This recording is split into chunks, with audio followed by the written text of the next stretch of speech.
Hello and welcome to Non-Stop Wrestling Chat. My name is Barry and today we're here to talk about last night's Summerslam. The biggest party of the summer as it's billed. Now was it? We'll find out as the show goes on, guys. Couple of surprises, couple of ups and downs in the pay-per-view, but let's get into it. Before we do, don't forget to hit like, subscribe and that beautiful notification bell. And let me know in the comments below what you thought about What you thought about SummerSlam last night. Did you enjoy it? Did you think it was below average? What did you think and what was your favourite match from the night? So let's get started. The kick-off show, Biggie versus Brown Corbin. Biggie gets the win. 2 stars here. A little cool match, it was fun. It done what it had to do. The case getting back with Biggie was obviously the right thing to do. I thought it was kind of teasing for a cash-in tonight, but there wasn't one, so I don't know when we're going to see a cash-in. And I hope we don't see Biggie versus Brown Corbin for the case. I don't want to see that. So main show, we kick off with the Raw Tag Team titles, RKO Bro versus AJ and Omos. 2 stars in this one. It was short, it was sweet, it was simple. Get the belt on Randy and Riddle. And yeah, a good opener. Do you know what I mean? It was what it was. The reason it only got 2 stars is because it was so short. It was a fun match to watch. I enjoyed it for the most part, and I really think the only thing that's missed out there is maybe a little bit longer, maybe 10, maybe 5 more minutes longer in the match. It would have been a little bit better. But we can't ask for everything. Obviously, I think that a lot of these matches suffer from being a little bit too short, and the other ones being a little bit longer that could have been a little bit shorter. But anyway, then we get Alexa Bliss and Eva Marie. This is a dud, wasn't it? Bliss got the win. Good thing is Doudrop or Piper Niven, whatever you want to call her, looks like she's splitting up from Eva Marie. That's all I could really say. The US title match, Sheamus versus Damian Priest. I'm going to give her 3 stars. You know, there was a little bit of sloppiness here or there. I did have it down as a 2.5, but I've put it up to a 3 because I rewatched it and it was just a fun match. I did enjoy it. I thought it was good. Both guys just out there beating the shit out of each other and putting on a fantastic match. But yeah, cool to see Priest with the belt. I think him moving into that title picture, you can have a good couple of matches with the belt there, and then hopefully he gets up into that WWE Championship picture some point next year or the year after. Tag team titles, Mysterios versus Usos. The Usos retained. I was surprised with this. I honestly thought the Mysterios would have got the win and moved on to Extreme Rules with the championship and then switched back to the Usos. Give us something, you know what I mean, some sort of story, because the tag team division, especially in SmackDown, is pretty much non-existent. But yeah, it was okay, good match, 2 stars, fun couple of moments in it, again, nothing very special.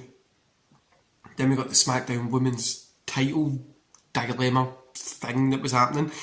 So we get Bianca Belair versus Sasha Banks, the promo packages, the ads were running for it, we were talking about it in the pre-show. But Sasha Banks wasn't cleared to wrestle, so who knows what's going on. Carmella comes out, Belair's no press, short work. Becky Lynch makes her debut back. I was happy with this. I popped a little bit, not as much as I popped for CM Punk, but it was still cool. And then they have Lynch beat Belair. Why? And it's not a burial. I don't think it's a burial. They're going to put it into a story. But why did you have her beat her? But letting Belair drop the belt in this fashion just, I don't know, it just doesn't sit right with me at all. No, it didn't sit right with me at all. I didn't like this part. It felt, this was a rocky bit, shouldn't have done that to Belair. Then we got Mahal versus Drew McIntyre. I was buzzing for this match because these 2 guys can work well together, and this was shit. I'm not going to rate it. It's pretty much a squash match. They got Mahal getting a couple of kicks in. We also find out before that match that WWE's gone back to Saudi Arabia. Well done for reading the audience, guys. Now, nobody really likes those shows. Yous are going back there. Aye. Then we got the Raw Women's, the Triple Threat, the Raw Women's Championship. Nikki Ash versus Charlotte versus Rhea. I'm going to give this one a 2.5 stars. I enjoyed this match. It was fun. Good couple of moves. Good couple of close calls. Charlotte got the win. Now, I know she's probably one of the best women's wrestlers in the world at the minute, but fuck me does she get this belt so much and it just does not work for anybody. For me especially, I'm like, what the fuck is she? I don't know. But who else are you going to give it to? Rhea Ripley, for some reason, seems like she's just floating. She's just stuck somewhere. Nikki Ash had to get the offer because, fuck, no, she shouldn't be the champion.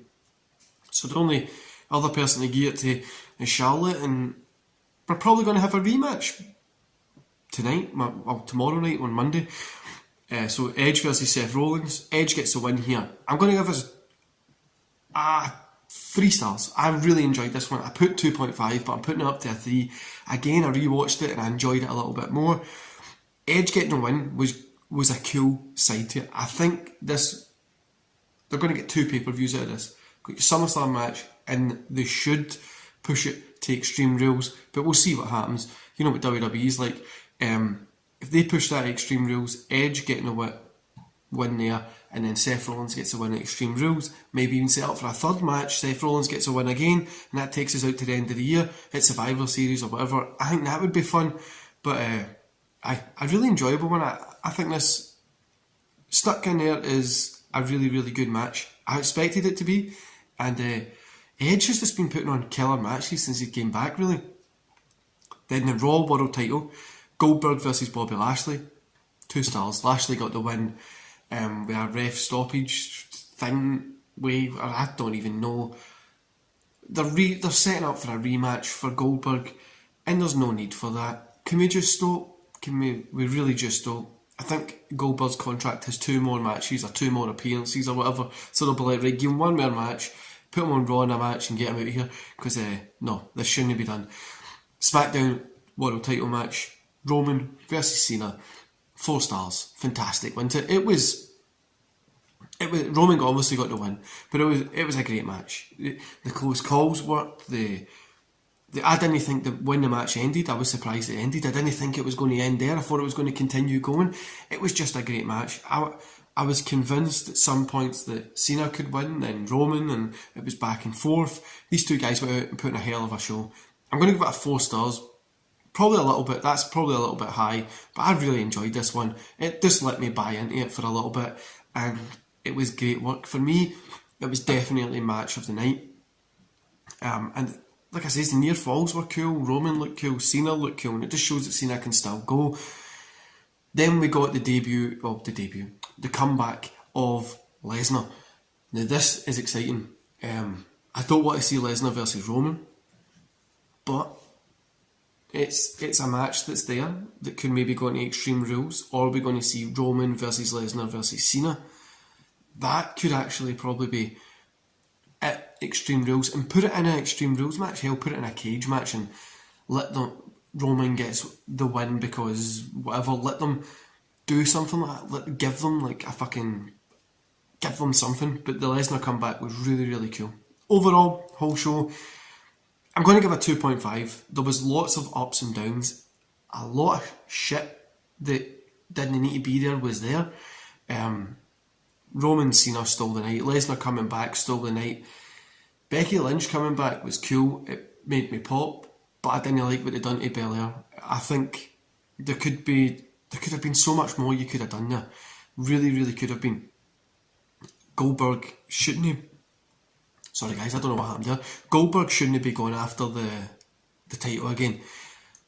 Lesnar and Lashley are on the same show. Does have Lesnar come out as in shakes Roman Reigns' hands, and then we've got Lesnar against Lashley. He's going to get the belt over there. Got Roman going against Cena again or whatever, and then we put Roman against Lesnar. Do it at Mania or do it at the Rumble, whatever, and it's to unify the belts. Biggie cashes in, he's the unified champion, gets the shit kicked out of him the next month. I don't know. There's a quick booting that WWE can steal if they want. But it was a cool show, like I say. I enjoyed it for the most part. There was obviously ups and downs, but that Roman Cena stuff was great. Priest and Sheamus, I really enjoyed. RKO Bro, I enjoyed as well. And Edge and Rollins, as I expected, was going to be good. So it was a good show. I enjoyed SummerSlam. I don't think it was the best SummerSlam. I wouldn't say there's a lot of cool stuff coming out of it, but it was a really, really enjoyable SummerSlam for the most part. Like, it was like a roller coaster. You had your ups, you've got like your Priest, your downs with your Eva Marie and stuff like that. You're up, Becky came back, then the way they've fucked Belair, but aye. It is what it is. I wonder what's happened with Sasha Banks. There's also reports going around that Nikki Bella, my partner says that she's seen that she was in Vegas, so I was like, oh, bite you, Nikki's the one going to come back. But there's reports that she wasn't allowed into SummerSlam, which is pretty weird, but hey, it's WWE. Can't really expect anything. But if you haven't, go check out the matches that you want to enjoy, like Edge, Seth, Roman, Cena, the Lesnar comeback, Priest, Sheamus, the RKO bro stuff. Go check those ones out. The rest of them, maybe give a little bit of a miss. Go in with just an open mind. It just felt like a Raw storyline for most of them. Anyway guys, I hope you enjoy the rest of your day. Don't forget to hit like, subscribe and that beautiful notification bell. And go to the comments below and let me know what you enjoyed about SummerSlam last night. And I'll see you back here later on today for a watch along. It's Eddie Guerrero versus Rey Mysterio, the ladder match for the custody of Dominic. I hope you enjoyed that one guys, and I'll see you later.